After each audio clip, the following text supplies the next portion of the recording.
2024-এর লোকসভা নির্বাচনের দামামা। এই আবহে বিধানসভার বাজেট অধিবেশন সেরে নিতে চায় রাজ্য। আগামী 5 তারিখ অবধি বাজেট অধিবেশন চলবে জানালেন মন্ত্রী রতন নাথ।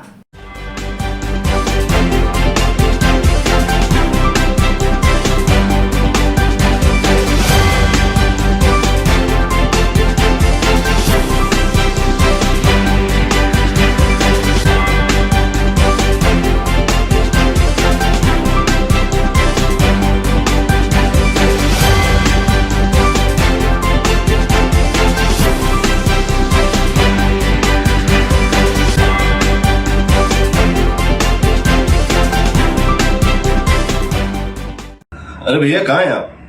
अरे ऐप में तो 5 मिनट दिखा रहा है। तो ऐसे कीजिए, कैंसिल कर दीजिए, मैं दूसरी कैब कर लूंगा। क्या बात कर रहे हैं आप?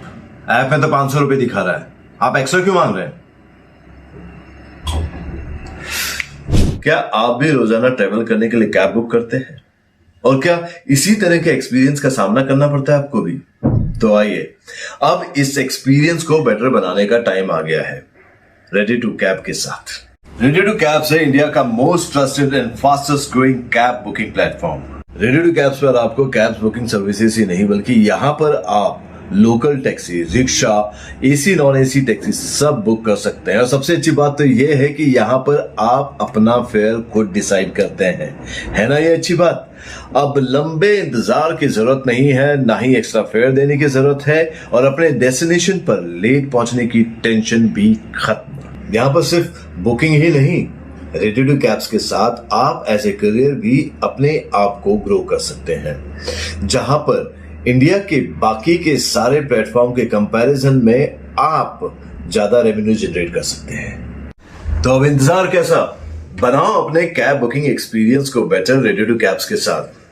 आप इस ऐप को डाउनलोड कर सकते हैं प्ले स्टोर से या फिर ऐप स्टोर से, या फिर स्क्रीन पर नीचे दिए गए नंबर पर कॉन्टैक्ट कीजिए। मिलते हैं। যেহেতু বাজেট অধিবেশন এটা অবশ্যই গুরুত্বপূর্ণ, কিন্তু সাথে সাথে নির্বাচনের দামামা বেজে গেছে। সুতরাং আমরা তাড়াতাড়ি নির্বাচন ঘোষণার আগেই আমরা বিধানসভা অধিবেশন শেষ করতে চাই, যাতে সমস্ত বিধায়করা, মন্ত্রীরা, অন্য যারা আছে সবাই যেন নির্বাচনে কাজে তারা অংশগ্রহণ করতে পারে। সেই জন্য আমরা আমাদের বাজেট অধিবেশন আমরা 1 তারিখ থেকে 5 তারিখ পর্যন্ত অধিবেশনের সর্বসম্মতিক্রমে সিদ্ধান্ত গ্রহণ করেছি। প্রথম দিনেই সাপ্লিমেন্টারি গ্র্যান্টস অর্থাৎ অতিরিক্ত ব্যয় বরাদ্দ, যেটা গত বিধানসভা অধিবেশনের বাজেট, গত বছরের বাজেটের যে সাপ্লিমেন্টারি গ্র্যান্টস এটা প্লেস করবে প্রথম। এরপরেই অর্থমন্ত্রী বাজেট ভাষণ করবে, প্রথম দিনেই বাজেট ভাষণ করবেন। এরপরে কোশ্চেন থাকবে এবং বিএসসি রিপোর্ট থাকবে, রেফারেন্স কলিং থাকবে, এবং সেদিন নতুন একটা বিল প্লেস হবে। এটার নাম হলো the Tripura public demand recovery act. আগেই ছিল, এটা একটা অ্যামেন্ডমেন্ট হবে, এটা প্লেস করবে। এবং প্রাইভেট মেম্বার্স রেজুলেশন প্রায় 2.5 ঘন্টা 3 ঘন্টা ধরে আলোচনা হবে। এবং এটা ভারতীয় বিজেপি সদস্য একজন পেয়েছেন, আরেকজন পেয়েছেন সিপিএমের, এবং আরেকজন পেয়েছেন কংগ্রেসের। এটা ব্যালটিং হয়, যে 3 জনের লটারিতে পেয়েছে 3 জন, এটা আলোচনা হবে।